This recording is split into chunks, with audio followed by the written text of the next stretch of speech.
rekan-rekan sekalian, pada malam hari ini kami perwakilan kelompok 3 akan mempresentasikan pembahasan mengenai transaksi persediaan antar perusahaan.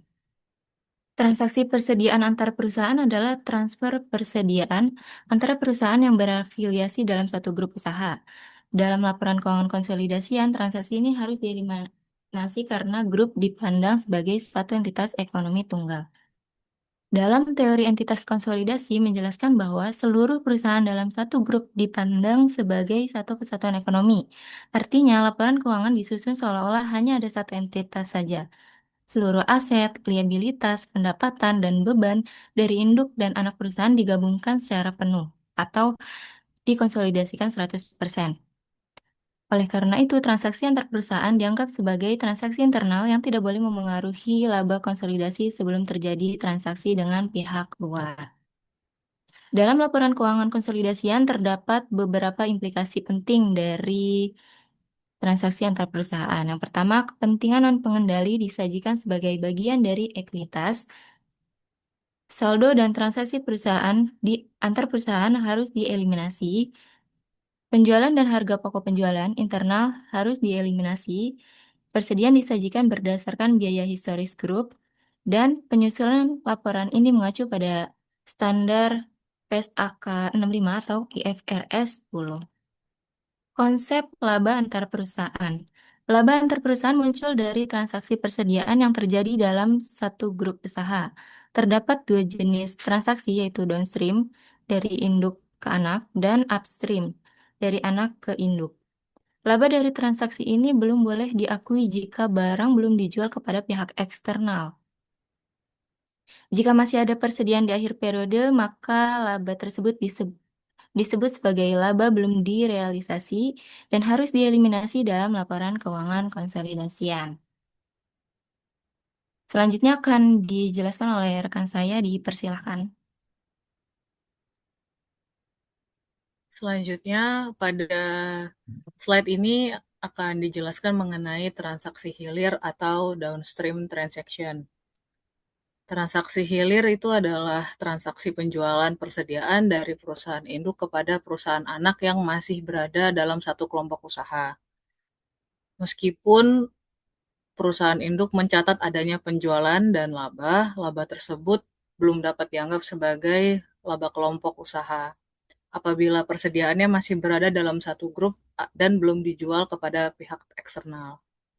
Oleh karena itu, pada saat penyusunan laporan keuangan konsolidasi, transaksi penjualan beserta laba yang belum direalisasi harus dieliminasi agar tidak terjadi pengakuan laba yang terlalu besar. Slide selanjutnya.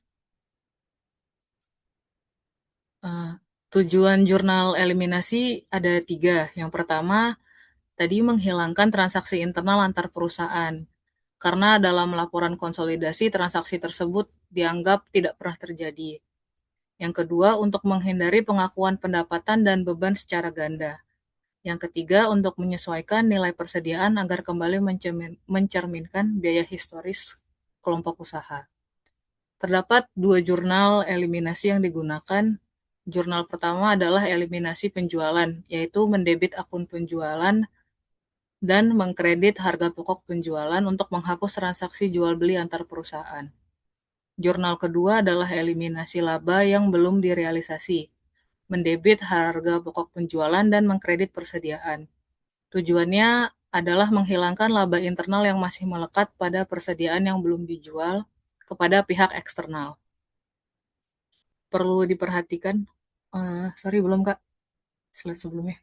Perlu diperhatikan bahwa jurnal eliminasi ini tidak dicatat dalam pembukuan perusahaan induk maupun perusahaan anak. Jurnal tersebut hanya dibuat pada worksheet atau kertas kerja konsolidasi sebagai penyesuaian saat menyusun laporan keuangan konsolidasi. Selanjutnya, pada slide ini ditunjukkan contoh sederhana mengenai dampak transaksi hilir. Misalnya perusahaan induk menjual persediaan kepada perusahaan anak dengan harga jual 120 juta dari harga pokoknya 100 juta. Dari transaksi tersebut, perusahaan induk mencatat laba internal sebesar 20 juta. Namun pada akhir periode ternyata 40% persediaan masih tersisa di perusahaan anak dan belum dijual ke pihak eksternal. Artinya masih terdapat laba yang belum direalisasi sebesar 40% dikali 20 juta yaitu 8 juta. Apabila laba tersebut tidak dieliminasi, maka akan terjadi beberapa dampak. Penjualan menjadi terlalu tinggi atau overstated, nilai persediaan juga menjadi overstated karena masih mengandung laba internal. Dan pada akhirnya laba konsolidasi juga akan menjadi overstated. Oleh karena itu, eliminasi laba belum direalisasi sangat penting agar laporan keuangan konsolidasi benar-benar mencerminkan kondisi ekonomi kelompok usaha yang sebenarnya, bukan laba yang berasal dari transaksi dalam grup. Selanjutnya, pada transaksi downstream, perusahaan induk menjual kepada perusahaan anak. Maka transaksi upstream justru perusahaan anak menjual persediaan kepada perusahaan induk.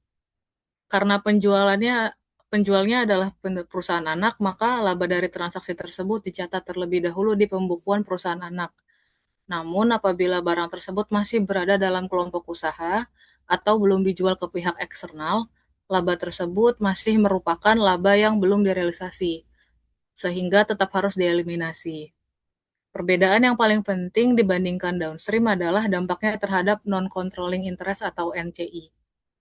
Karena laba berasal dari perusahaan anak, maka ketika laba tersebut dikurangi akibat eliminasi, laba perusahaan anak juga ikut berkurang. Akibatnya, bagian laba yang menjadi hak NCI juga ikut berubah. Jadi dapat disimpulkan bahwa transaksi upstream mempengaruhi perhitungan laba dan alokasi NCI, sedangkan transaksi downstream tidak. Selanjutnya akan dijelaskan oleh rekan saya. Silahkan. Baik, seperti yang sudah dijelaskan sebelumnya, beda dengan downstream ya, yang terjadi dari perusahaan induk kepada entitas anak, maka pada upstream ini transaksi justru terjadi dari entitas anak kepada perusahaan induk. Hal yang membedakan transaksi ini adalah adanya pengaruh terhadap kepentingan non pengendali atau non controlling interest. Agar agar lebih mudah dipahami, kita gunakan ilustrasi pada slide ini. Misalnya, Budi itu diibaratkan sebagai perusahaan anak yang menjual es krim kepada ibu yang mewakili perusahaan induk. Walaupun Budi sudah menjual es krim kepada ibu, selama es krim tersebut belum dijual kepada pembeli di luar keluarga atau pihak eksternal, maka kelompok usaha sebelumnya sorry, maka kelompok usaha sebenarnya belum memperoleh laba. Dengan demikian, laba tersebut masih merupakan laba belum direalisasi dan harus dieliminasi pada laporan keuangan konsolidasi. Setelah es krim tersebut dijual kepada pelanggan di luar kelompok usaha, barulah laba dianggap benar-benar terrealisasi dan dapat diakui dalam laporan keuangan grup.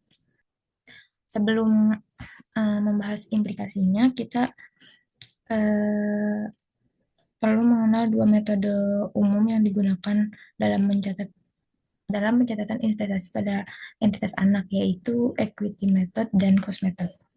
Kedua metode ini memiliki cara pencatatan yang berbeda selama periode berjalan, namun tujuan akhirnya tetap sama, yaitu menghasilkan laporan keuangan konsolidasian sesuai dengan kondisi ekonomi grup.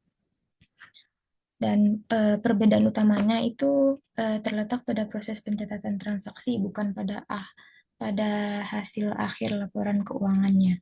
Selanjutnya, pada slide ini dapat kita lihat persamaan dan perbedaan antara kedua metode tersebut. Persamaannya adalah keduanya sama-sama mengeliminasi data laba antar perusahaan dan pada akhirnya menghasilkan laporan keuangan konsolidasian yang sama setelah seluruh jurnal eliminasi dilakukan. Nah, perbedaannya terletak pada proses pencatatannya. Equity method membutuhkan pencatatan yang lebih rinci selama periode berjalan, sehingga proses konsolidasinya itu menjadi lebih sederhana. Sebaliknya, cost method itu lebih mudah dan dalam pencatatan sehari-hari, tetapi kita menyusun laporan konsolidasi diperlukan, sorry, tetapi ketika menyusun laporan konsolidasi diperlukan lebih banyak penyesuaian dan jurnal eliminasi.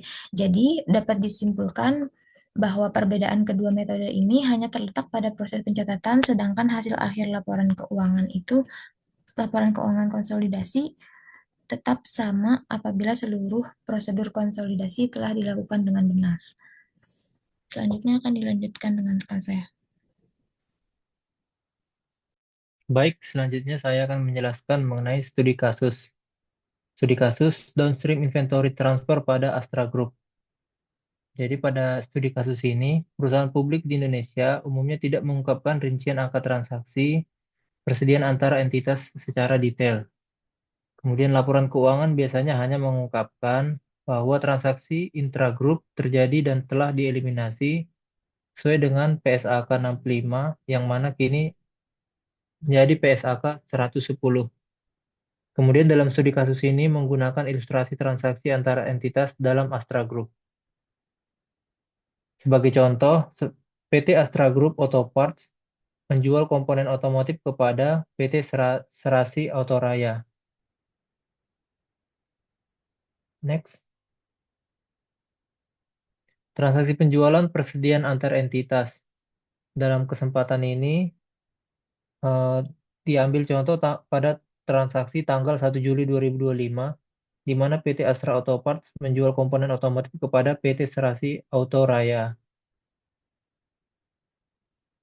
Adapun harga pokok persediaan yang terjadi antara transaksi tersebut adalah 80 miliar. Sementara harga jual antara perusahaan yang terjadi adalah 100 miliar. Jadi terdapat selisih 20 miliar, di mana ini laba yang belum terrealisasi atau unrealized profit. Kalau digambarkan dalam bagan, kurang lebih seperti ini. PT Astra Auto Parts Tbk melakukan penjualan komponen sebesar 100 miliar kepada PT Serasi Auto Raya sebagai bagian dari grup. Kemudian berhasil dilakukan penjualan ke pihak eksternal senilai 75% dan menyisakan 25% sebagai persediaan tersisa. Jadi kondisi akhir tahun 2025, 75% persediaan telah dijual kepada pelanggan eksternal dan sisa 25% masih dianggap sebagai persediaan dalam grup. Selanjutnya, jadi perhitungan laba yang belum direalisasi antara lain yang pertama, adanya laba transaksi senilai 20 miliar.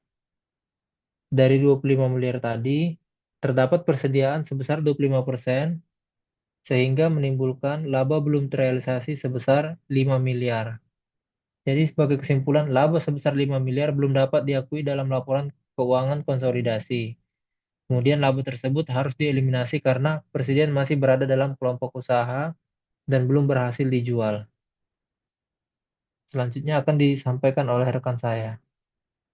Baik, kemudian setelah diketahui bahwa laba yang belum direalisasi sebesar 5 miliar dan harus dieliminasi, maka penulisan jurnalnya adalah sebagai berikut.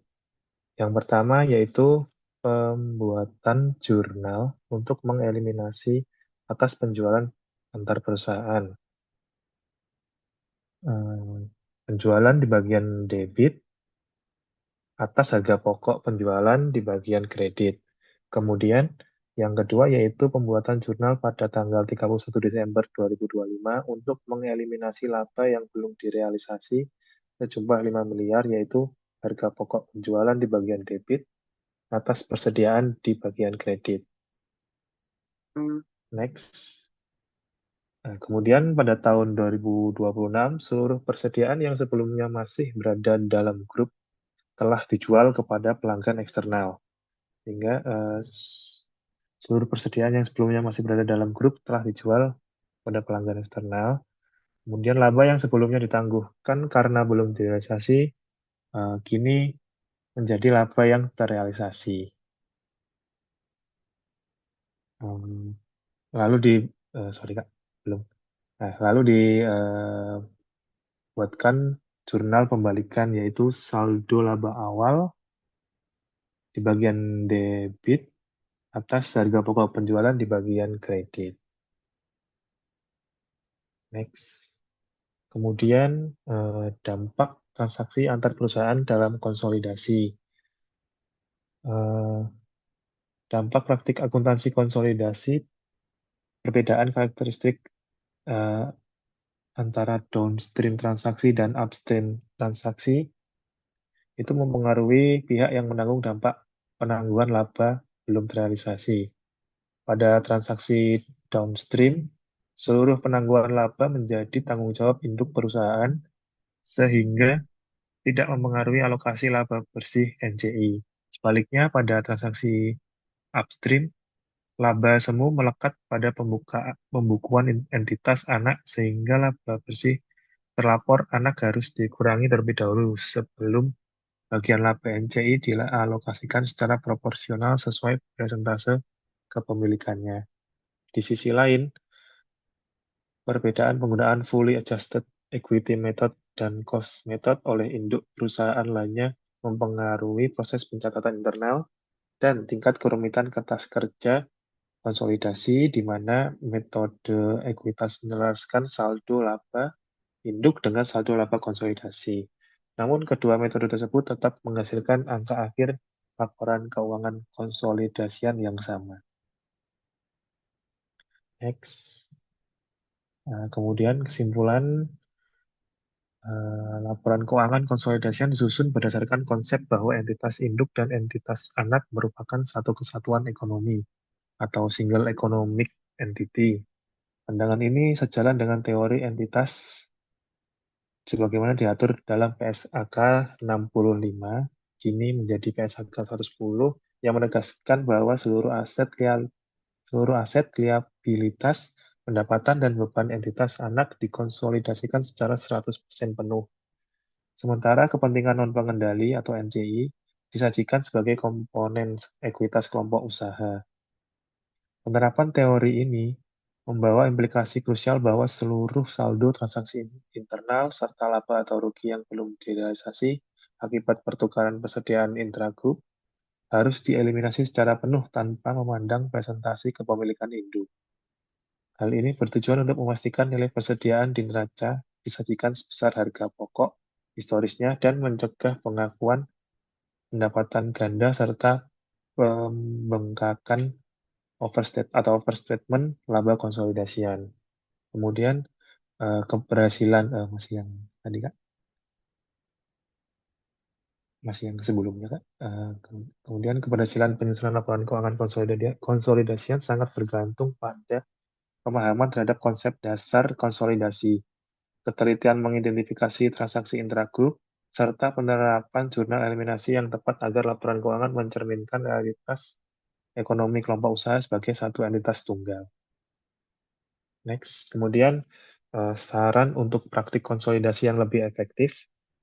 Yang pertama, bagi manajemen perusahaan kelompok usaha, disarankan untuk membangun sistem informasi akuntansi persediaan yang terintegrasi berbasis sistem perpetual yang mampu mengidentifikasi serta melacak margin laba intragroup secara otomatis guna mempermudah perhitungan laba belum direalisasi pada akhir periode. Selain itu, perusahaan induk direkomendasikan mengadopsi fully adjusted equity method dalam pembukuan internalnya agar nilai saldo laba induk selalu konsisten dengan saldo laba konsolidasian sehingga meminimalkan risiko kesalahan penyesuaian di akhir tahun. Kemudian bagi regulator dan pembuat standar akuntansi, mengingat rincian kuantitatif transaksi persediaan antar entitas jarang diungkapkan secara mendalam pada laporan keuangan publik, diharapkan adanya panduan tambahan untuk mendorong pengungkapan catatan atas laporan keuangan yang lebih transparan mengenai margin dan nilai eliminasi transaksi intragroup yang material. Sementara selanjutnya bagi akademisi dan mahasiswa, pemahaman mengenai konsolidasi sebaiknya tidak hanya berfokus pada konsep teoritis, tetapi juga diimbangi dengan latihan penyusunan jurnal eliminasi dan kertas kerja konsolidasi pada berbagai jenis transaksi yang lebih kompleks, seperti transaksi hulu dengan alokasi NCI, transaksi aset tetap, dividen, serta perlakuan pajak tangguhan yang timbul akibat eliminasi laba antar perusahaan. Demikian presentasi dari kelompok 3. Kurang lebihnya mohon maaf. Sekarang kita memasuki sesi tanya jawab. Kami membuka 3 kesempatan pertanyaan bagi rekan-rekan sekalian. Bagi yang ingin bertanya, dipersilakan.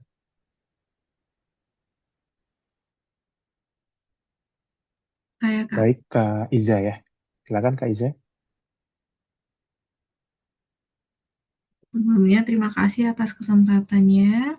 Saya Iza, izin menanyakan ini, Kak. Tadi dijelaskan bahwa transaksi persediaan antar perusahaan terbagi menjadi downstream dan upstream. Yang ingin saya tanyakan, mengapa transaksi upstream, anak ke induk, mempengaruhi alokasi laba kepentingan non-pengendali atau NCI, sedangkan transaksi downstream, induk ke anak tidak mempengaruhinya. Nah, mohon penjelasannya ya, Kak. Baik, pertanyaan dari Kak Iza ya. Tadi mengenai dampak arus transaksi terhadap NCI ya. Baik, mungkin bisa dijawab dari Kak Yosi. Dipersilakan, Kak Yosi. Baik, terima kasih Kak.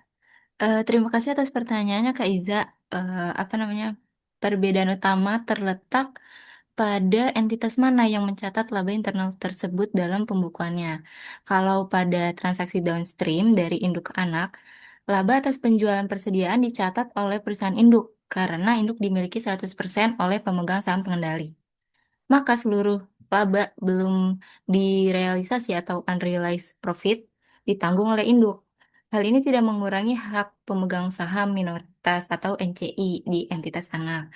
Sedangkan pada transaksi upstream, transaksi dari anak ke induk, laba dicatat dalam pembukuan perusahaan anak.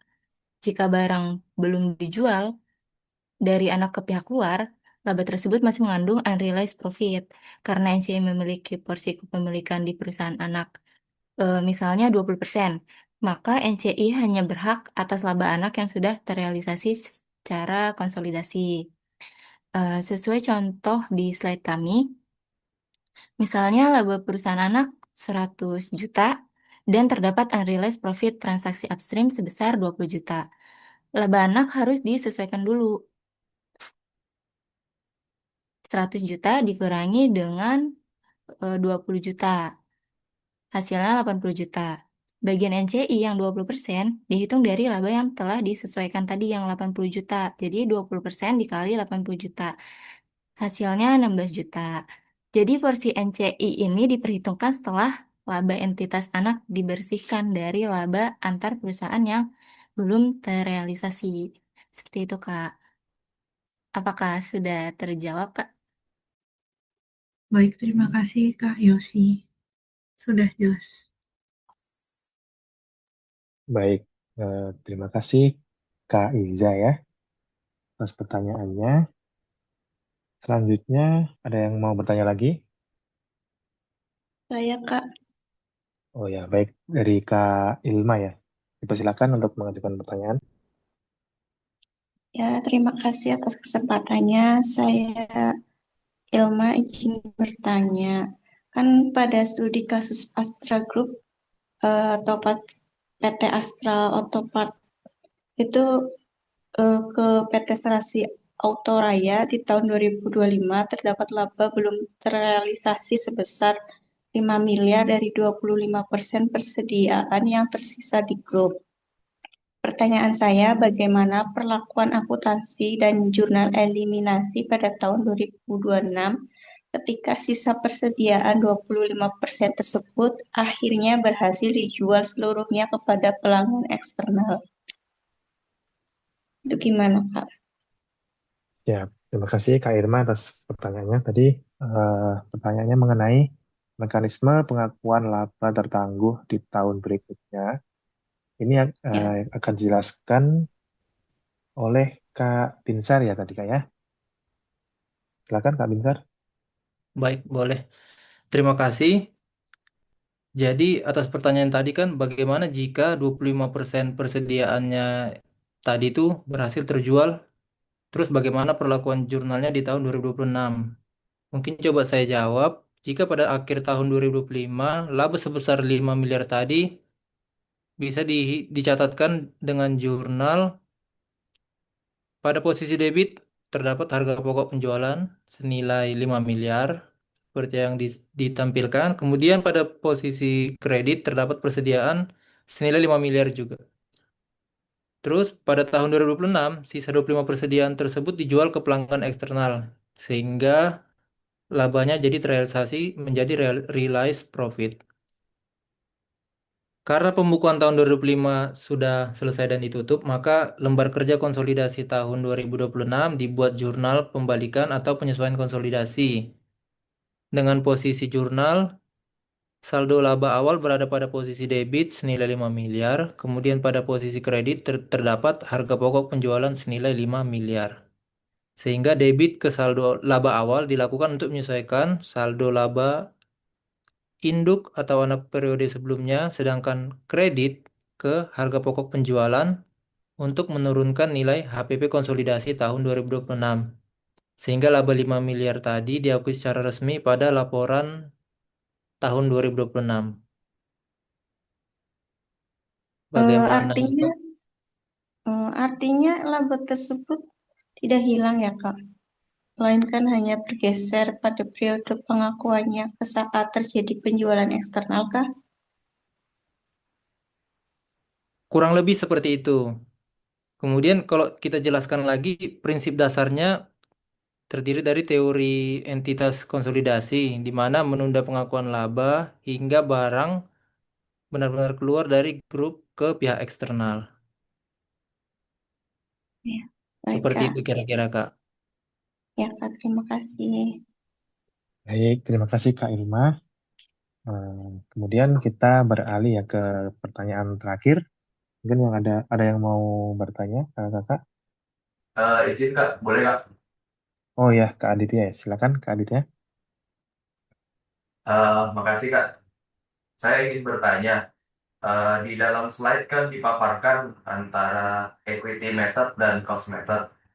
Pertanyaan saya, pilihan antara equity method sama cost method itu oleh perusahaan induk akan menghasilkan angka akhir yang berbeda pada laporan keuangan konsolidasian Kakak. Terus saya baca-baca juga beberapa praktisi itu juga menyarankan untuk memakai fully adjusted equity method. Boleh kakak dua-duanya dijelaskan? Terima kasih. Baik, pertanyaan sangat menarik Kak Aditya ya. Eh, Pertanyaan ini akan dijawab oleh siapa? Kak Yosi atau Kak siapa? Kak Binsar? Mungkin bisa menjawab. Baik, coba saya jawab ya. Silakan Dari Kak. sisi pertanyaan tadi kan, sebentar. Bisa diulang tadi pertanyaannya, Kak? Izin kak, yang ingin saya tanyakan itu kalau dari equity method sama cost method itu nanti akan menghasilkan angka akhir yang berbeda atau enggak kak di laporan keuangan konsolidasian. Terus yang kedua, kenapa sih kebanyakan praktisi itu selalu menyarankan untuk memakai fully adjusted equity method? Oke, baik. Kalau dari sisi perbedaan, sebenarnya tidak ada perbedaan angka akhir pada laporan keuangan konsolidasi ya, Kak. Baik itu menggunakan equity method atau cost method. Jadi laporan keuangan konsolidasian yang dihasilkan akan kurang lebih sama persis. Kemudian perbedaannya hanya terletak pada proses pencatatan harian internal perusahaan pada perusahaan induk dan tingkat kompleksitas pembuatan kertas kerja atau worksheet konsolidasi. Terus kenapa fully adjusted equity method lebih disarankan seperti yang kakak pertanyakan? Karena pada metode equity yang disesuaikan penuh, perusahaan induk langsung mencatat penyesuaian laba antar perusahaan yang belum direalisasi pada pembukuan secara rutin atau berkala. Kemudian akan berdampak pada saldo akun investasi dan saldo laba induk return earning di akhir periode sudah langsung mencerminkan angka konsolidasi yang sebenarnya. Kemudian mungkin kertas kerja konsolidasi menjadi jauh lebih sederhana dan meminimalkan resiko. Kurang lebih seperti itu, Kak. Makasih banyak kak. Jawabannya sangat memuaskan. Baik, sama-sama Kak Aditya ya. Karena seluruh pertanyaan sudah dijawab dengan jelas, kesimpulan dari diskusi kali ini yaitu bahwa eliminasi transaksi persediaan antar perusahaan wajib dilakukan sesuai PSAK 65 atau PSAK 110 agar laporan konsolidasian bebas dari overstatement dan mencerminkan kelompok usaha sebagai satu entitas tunggal. Terima kasih atas perhatian dan partisipasi aktif rekan-rekan sekalian. Sesi presentasi dan tanya jawab kelompok 3 secara resmi kami tutup. Assalamualaikum warahmatullahi wabarakatuh. Terima kasih. Waalaikumsalam warahmatullahi wabarakatuh. Terima kasih Kak.